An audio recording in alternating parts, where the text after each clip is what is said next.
Di sana ada gambaran tentang menyentuh. Tuhan menciptakan segala sesuatu dengan firman-Nya, tapi juga Dia membentuk manusia dengan tangannya.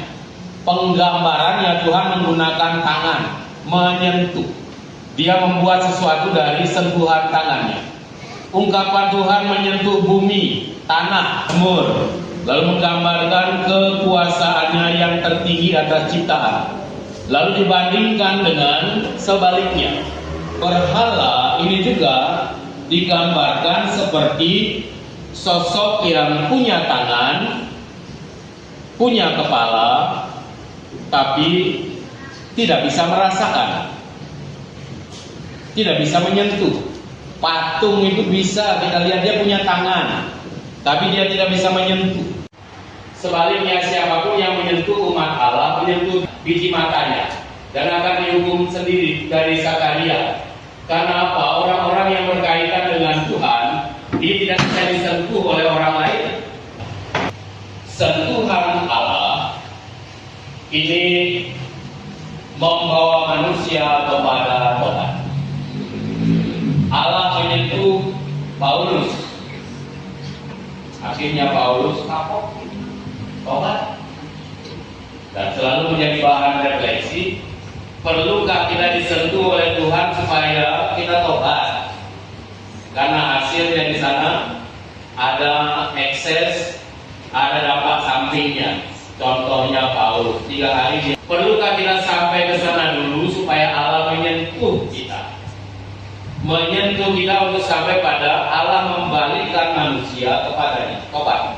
Seringkali sentuhan itu hasil dari malapetaka, celaka. Lalu dalam perjanjian lama banyak sekali contohnya ini. Membalikkan orang, mengantarkan orang untuk sampai pada tobat.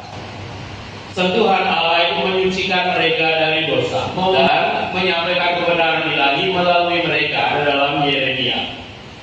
Israel juga didesak untuk berpegang teguh pada Allah dengan mempelajari jalan-jalan dan petunjuknya. Karena apa? Setia kepada Tuhan, setia kepada sentuhannya, memang setia dan tidak akhirnya akan membawa konsekuensi hidup atau mati. Sentuhan Tuhan bisa menghidupkan, juga bisa mematikan. Rupanya ada juga kemungkinan lain bahwa sentuhan itu akan membawa kita semakin taat kepada Tuhan. Sentuhan Tuhan membuat kita setia. Ada dalam Amsal dan Yesaya. Lalu kita juga tahu di bagian lain selain berhala tidak bisa menyentuh. Setan rupanya bisa. Tapi sentuhan setan sudah dibatasi oleh Tuhan. Dari contohnya Ayub, Tuhan membatasi kekuatan dan kebebasan setan untuk menyakiti manusia. Kasus Ayub, setan tidak dapat menyentuhnya melebihi apa yang telah diizinkan oleh Tuhan. Dan intisari dari Allah, ini langsung saja, intisari dari Allah adalah kasih. Kalau kasih itu ada, maka kejahatan tidak bisa menyentuh kita. Itu tidak bisa. Andai orang bilang katanya tidak bisa menyentuh, tapi kok orang jahat bisa menyentuh saya? Untuk orang yang dipenuhi kasih, dia tidak akan pernah berpikir bahwa dia dijahati orang. Ini kunci. Orang yang baik, orang yang hatinya sempurna, dia tidak akan pernah berkata ternyata orang lain punya niat jahat terhadap saya. Enggak. Dan dari situ kita akan merangkak tentang bagaimana kita mengerti tentang Yesus. Kasihilah musuhmu dan berdoa bagi mereka yang menganiaya kamu. Karena bagi orang yang berpikiran baik, mereka tidak akan pernah punya seorang musuh. Ini kalau orang sudah berpikir baik, tidak akan pernah ada musuh. Musuh itu apa? Bukan orang yang membenci saya. Tapi musuh adalah orang yang saya benci. Kita salah mengerti. Ketika saya berpikir bahwa orang berpikiran jahat terhadap saya, Saya sedang mencerminkan diri saya, pikiran jahat saya kepada orang. Saya memproyeksikan pikiran jahat saya kepada orang. Tapi kalau saya memproyeksikan pikiran baik saya kepada dia, walaupun dia berbuat jahat, saya tidak akan pernah berpikir bahwa dia menjahati saya. Maka saya selalu mengatakan, berpikirlah dan hiduplah seperti seorang kakek dan nenek. Berulang kali saya sampaikan.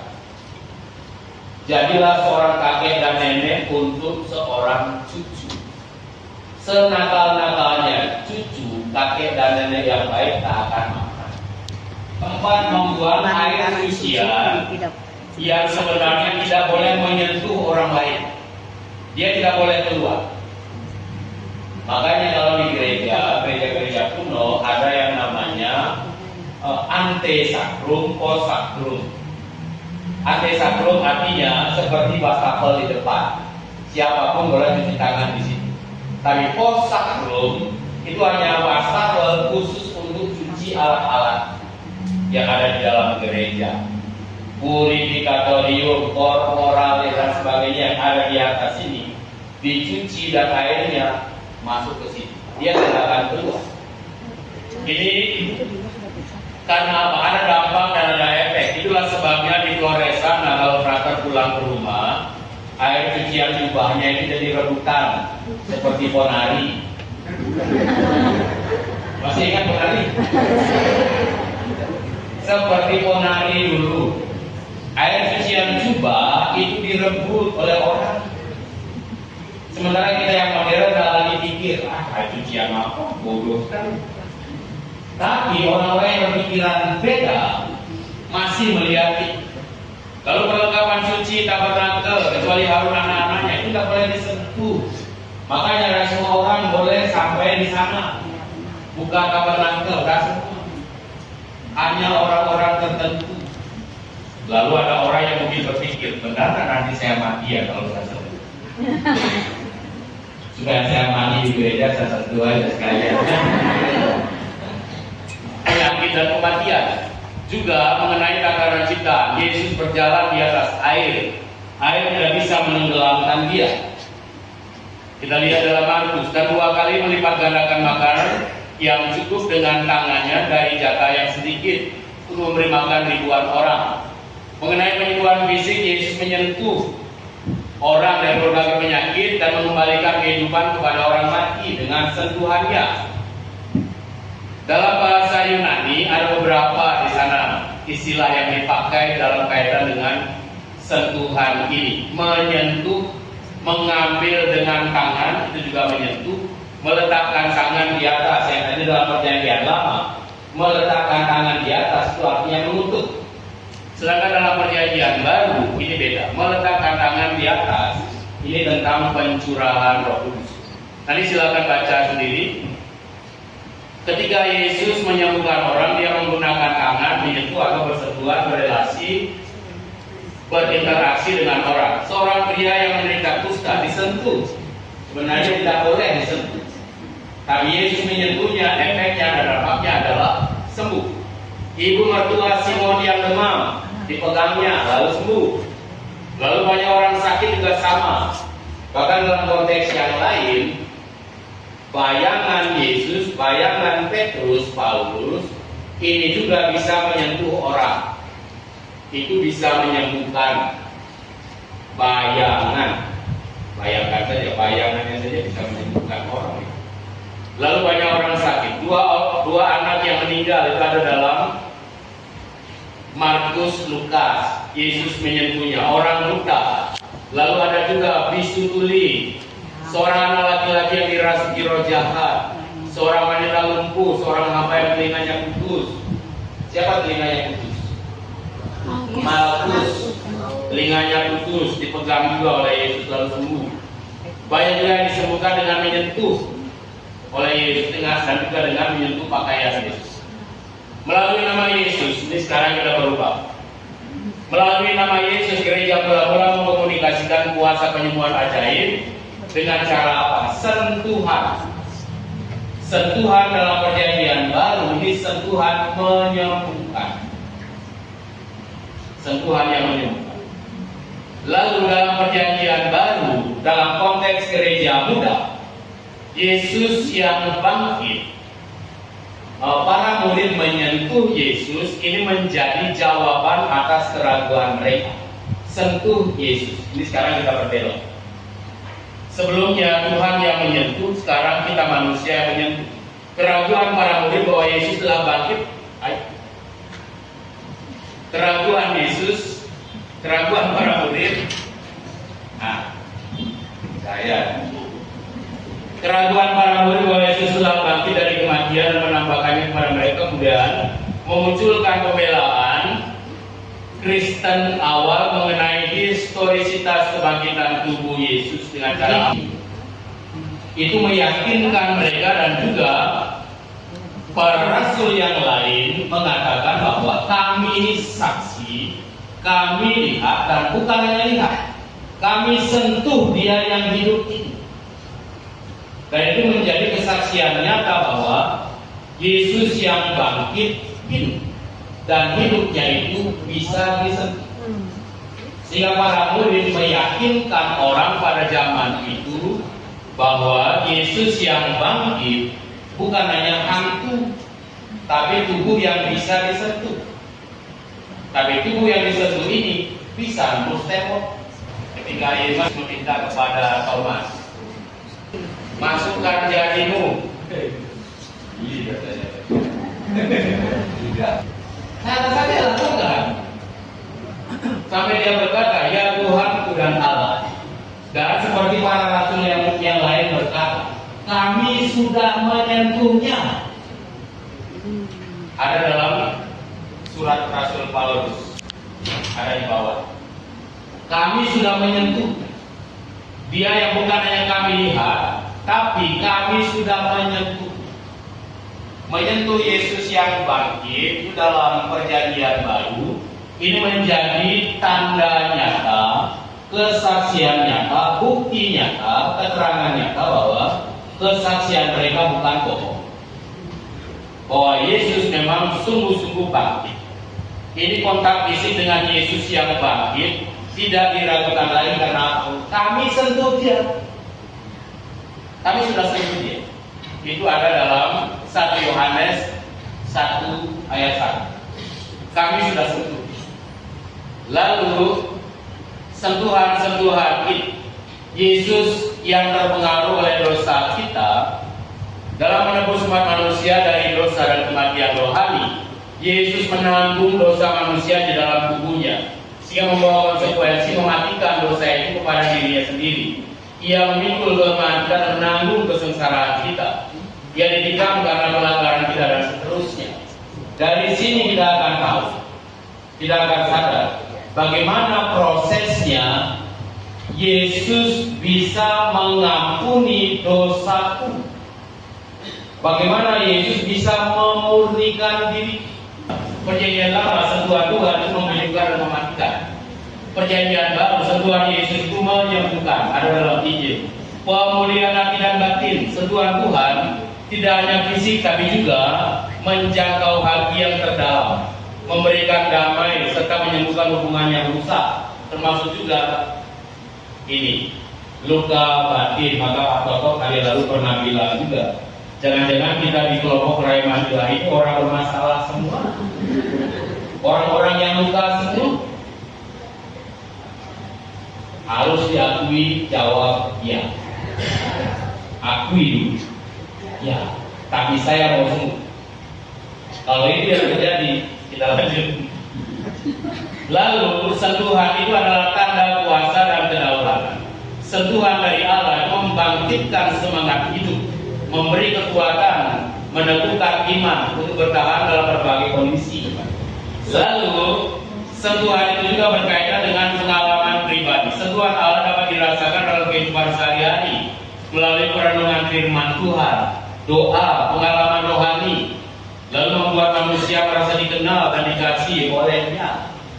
Sentuhan Tuhan itu mengubah Paulus. Sentuhan Tuhan harusnya mengubah kita untuk sampai pada tema utama dari kerasulan Rai Mandala selama 3 tahun. Sentuhan Allah mengundang manusia mempercayakan diri, membawa damai sejahtera, melampaui akal dan menegaskan bahwa manusia tidak sendirian dalam menghadapi masalah hidup. Kita tidak sendirian kalau kita berusaha menggapai tangan siapa yang bisa saya pegang. Kerahiman itu adalah kasih. Mungkin kita perlu ingat, kasih kerahiman ilahi dalam perjanjian lama, istilah yang dipakai adalah kasih setia Tuhan. Itu dalam perjanjian lama. Secara liturgis namanya Dominika in Albis. Mulai tahun 2000, hari Minggu kedua Paskah dirayakan sebagai Hari Kerahiman Ilahi. Sebelumnya sudah ada, dirayakan di hari Minggu ketiga Paskah. Misericordias Domini dirayakan hari Minggu ketiga Paskah. Sudah dirayakan? Tergantung pastornya. Kami merayakan di sini dengan lagu Misericordias Domini. Kalau ya?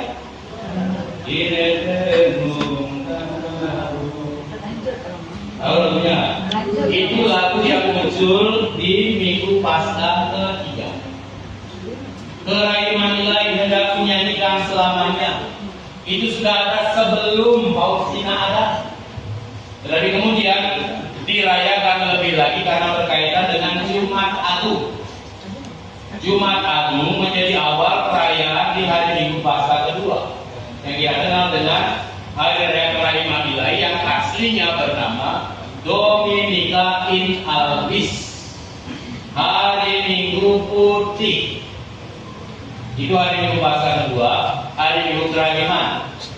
Tapi saya bisa mengundang, rayakanlah juga kerahiman ilahi di hari Minggu Paskah ketiga, karena itulah perayaan aslinya. Aslinya di mana? Aslinya saat Yesus menyertai dua murid yang ke Emmaus. Kerahiman ilahi menyertai perjalanan manusia juga di saat mereka kecewa. Kerahiman ilahi menyertai. Itu kerahiman ilahi. Dan kerahiman ilahi ini adalah bentuk nyata dari kasih Allah. Kerahiman adalah wujud asli dan intisari dari Allah sendiri. Isinya adalah kasih, isinya cinta. Dan kalau ini sudah ada, tidak ada musuh, tidak ada pikiran jahat dan sebagainya, tidak. Lalu karena berkaitan dengan selanjutnya, ini ada luka. Tuhan menyentuh, kasih Tuhan itu kerahiman ilahi yang menyentuh luka manusia. Lalu luka manusia ini berkaitan dengan dosa. Saya terobsesi jadi dokter, makanya saya punya juga luka manusia, luka yang berkaitan dengan luka fisik. Ada yang tidak pernah luka? Tidak ada. Luka. Coba perhatikan jari telunjuk sebelah kiri. Ada bekas luka? Yang bekas luka kan? Telunjuk kiri yang ada bekas luka sayang atau apa? Ada yang punya luka di telunjuk kiri tapi tidak tahu bahwa itu adalah luka yang pernah dibuat.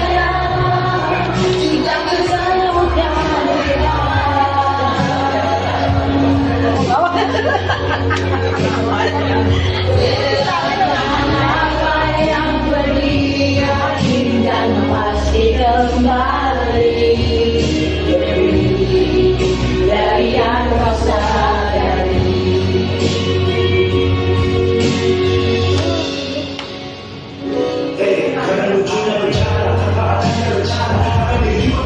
Berhenti. Ada saat kita berhenti dan berkata, saya akui, saya salah. Maka ada ruang sekarang tempat. Akui. Kalau mau nangis itu tempatnya nangis. Lalu ketika itu belum sampai pada pengakuan, ketenangan mencari jawaban dan sebagainya itu belum sampai, akhirnya kita lakukan apa zaman sekarang? Musik, relaksasi, kesibukan, lupa, takut sendirian. Zaman sekarang kalau udah online, orang bilang kamu sudah mati ya. Orang takut sendirian, lalu berusaha menyibukkan diri untuk apa? Lupa sakit ini, lupa yang ini. Lalu seperti yang dilakukan oleh Santa Faustina, tulis. Karena menulis itu penting. Anak zaman sekarang tidak lagi menulis. Maka literasi ini harus diupayakan. Anak-anak zaman sekarang nggak biasa nulis. Semuanya tipu-tipu, tulisannya pendek-pendek semua. Lalu tulis, buat jurnal, lalu berdamai dengan masa lalu. Ini perlu. Lalu praktekkan self compassion, bicara pada diri sendiri seolah sedang berbicara pada sahabat yang sedang terluka. Gunakan kata yang lembut dan penuh pengampunan. Itulah gunanya meditasi. Makanya adorasi, tenang di hadapan sakramen Maha Kudus. Lakukan ini. Akui, Tuhan saya sakit. Ceritakan apa yang terjadi. Lalu berusaha untuk berani ampuni diri sendiri. Kita bukan orang sempurna, tapi kita mau menjadi sempurna. Dan kalau yang dilakukan oleh Santa Faustina adalah dia minta bantuan Bapak Rohani. Dan tahu Santa Faustina punya Bapak Rohani untuk ini. Lalu sama seperti luka fisik yang terinfeksi, kadang juga dibutuhkan bantuan dokter. Luka batin yang mendalam kadang memang membutuhkan profesional. Tapi selesaikan, datanglah pada kalian yang letih sumber beban berat. Adorasi. Banyak orang sembuh karena adorasi. Cari sudah pergi ke dokter, bayar dokter. Oh ya, kali ini sampai tahap ini, minggu depan sampai tahap ini. Dan seterusnya akhirnya apa? Tergantung harus ke sana. Duit sudah habis. Seperti wanita pendarahan itu, situasinya bukan tambah sehat, malah makin buruk. Datanglah padaku. Dan itu bukan omong kosong. Sentuhannya jangan lupa menyembuhkan. Sentuhannya menyembuhkan. Luka juga bukan luka karena dosa. Gereja menyediakan yang namanya indulgensi. Indulgensi itu menghapus hukuman dosa. Sedangkan dosa yang dihapus dengan sakramen tobat. Akibat dosanya dihapus dengan indulgensi. Itu akibat dosa. Akibat dosa misalnya apa? Luka batin yang belum sembuh, luka yang masih ada bekasnya. Kalau sekarang anak-anak pakai apa? Pakai skincare. Self-acceptance itu pengakuan emosi, menyadari, menerima, validasi. Saat adorasi, lakukanlah hal yang ini. Kita punya masalah, kita punya soal. Bahwa itu sadari dan terima. Izinkan diri mengalami emosi. Sehingga ketika itu saya selalu berkata, kalau ketika adorasi saya berkata, jangan pedulikan orang kiri dan kanan. Dia tahu cara yang mengatasi dirinya sendiri. Maka kalau adorasi dan sebagainya, kalau mau teriak-teriak di sini, kalau mau nangis di sini. Yang lain jangan repot. Maka kalau adorasi bersama itu keuntungannya. Kalau kita yang sudah tahu, nggak usah repot. Teman sebelah teriak, dia merasakan, biarkan. Dia akan sembuh sendiri. Sesudahnya dia akan sembuh. Kita tahu caranya untuk itu. Meditasi mungkin nangis, mungkin rasanya mau ketawa, lakukan. Tapi kalau ada teman yang belum ngerti, ya jangan ketawa sendiri. Nanti dibilangnya ada orang bilang adorasi. Maka kalau adorasi bersama, cari teman yang ngerti. Kalau belum ngerti, jangan. Nanti orang bilang orang gila. Sama dengan kalau saya melihat Tuhan tadi, kita cerita sama orang stres. Jangan cerita sama orang besar. Izinkan itu, lalu mengolahnya dengan meditasi dan relaksasi. Dan selanjutnya adalah maafkan. Tidak semua orang bisa memaafkan, tapi lupa mungkin. Ya, memaafkan dari kata-kata mungkin ya, tapi bisa maafkan tidak bisa lupa. Ada orang yang katanya begitu. Maafkan, itu kunci. Lalu keputusan untuk sembuh dan move on. Ini yang susah dan perlu. Nah, untuk itu berkaitan dengan sentuhan dan sebagainya ini, kita manusia akan berkaitan satu sama lain. Kita disentuh oleh Tuhan, tapi juga kita akan menyentuh sesama dengan tema yang sama. peduli adalah jati diri Deposan Keraiman Ilahi. Itu tema kita sejak kongres kali lalu. Tobat yang polos, kita perlu dari Yunus kali lalu. Yunus dalam tobatnya, tobat orang Niniwe, polos sekali mereka ini. Ketika mereka diberitahu, mereka langsung tobat. Tobat yang polos untuk bisa berbalik, melihat perbuatan mereka, menyentuh Allah. Mengapa menyentuh dosa, salah, luka sesama? Untuk apa? Mengadili atau membesarkan diri dan sebagainya seperti tadi. Menyentuh salah dan luka yang lain. Rasul Keraiman Ilahi adalah berbuat kasih. Ini tanda nyata. Tanpa pertimbangan kita berbelas kasih. Matius 25. Apapun yang kamu lakukan untuk saudara, yang tidak kamu lakukan, itu juga sama. Tidak kamu lakukan untuk aku. Yang kamu lakukan, yang kamu lakukan untuk aku. Dan seterusnya ya. Kasih akan memulihkan. Kalau cinta sudah ada, mereka yang tersakiti akan dihantar Tuhan. Maka banyak orang diantar pada kesembuhan lewat apa? Nyaman dekat dia, nyaman di dekatmu, kayak luka. Obati diri sendiri, alami cinta kasih Tuhan melalui meditasi, kontemplasi, adorasi. Dari sana kita merasa bisa dicintai oleh Tuhan. Dari sana kita belajar mencintai orang lain. Maka jadilah kakek dan nenek yang mencintai cucunya, yang belum tahu bahwa cucunya ini nakalnya minta ampun, piring pecah dan sebagainya. Kakek dan nenek tetap sabar. Rasul Keraiman Ilahi tetap sabar. Kalau mau jadi Rasul Keraiman Ilahi, peduli pada derita sesama, harus sabar. Ini gampang. Dan kehadiran Kristus mengajak kita menjawab panggilan itu, panggilan untuk mengasihi. Ini sebagai respon atas kasih yang manusia dipanggil mengasihi sesama, terutama yang lemah.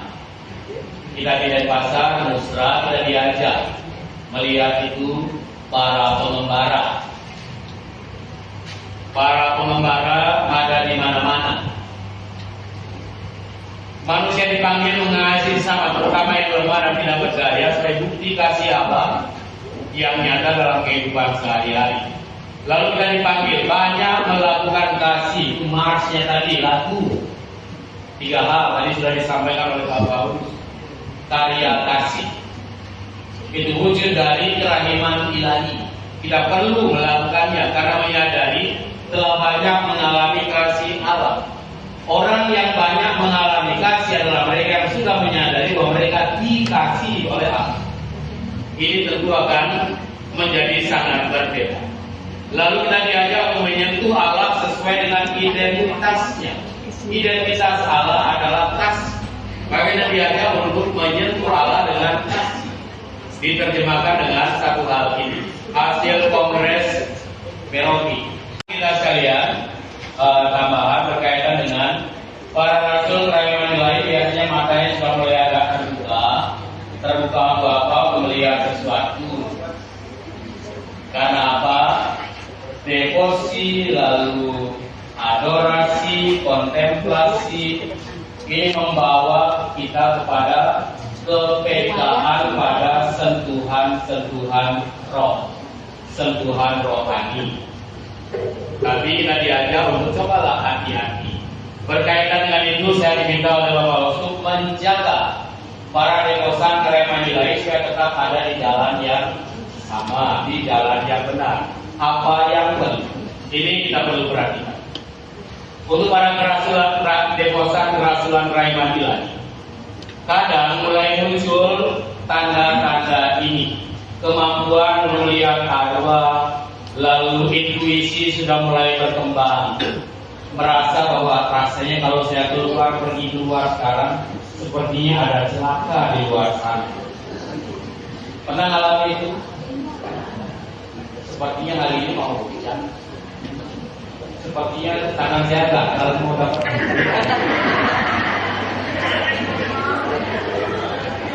Para Rasul Keraiman Ilahi yang rajin devosi devosi kontemplasi biasanya akan mulai terbuka mata hatinya. Orang bilang akan mata ketiga katanya. Ini soal kepekaan nurani, bukan tentang melihat roh.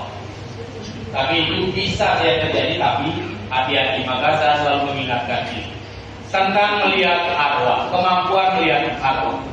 Ini seringkali berkaitan dengan okultisme atau perdukunan, dan ini tidak ada di dalam Katolik. Sehingga kita perlu hati-hati. Fenomena melihat arwah dan sebagainya, atau sepertinya tadi saya lihat ini tadi di atas, padahal tadi saya di situ. Gereja Katolik secara tegas dan tanpa kompromi mengutuk segala bentuk upaya sadar untuk apa? Memanggil, berkomunikasi atau berinteraksi dengan arwah orang mati. Tidak boleh ada praktik-praktik lain yang secara keliru yang dapat membuka tabir masa depan, meramal itu tak boleh. Tak boleh.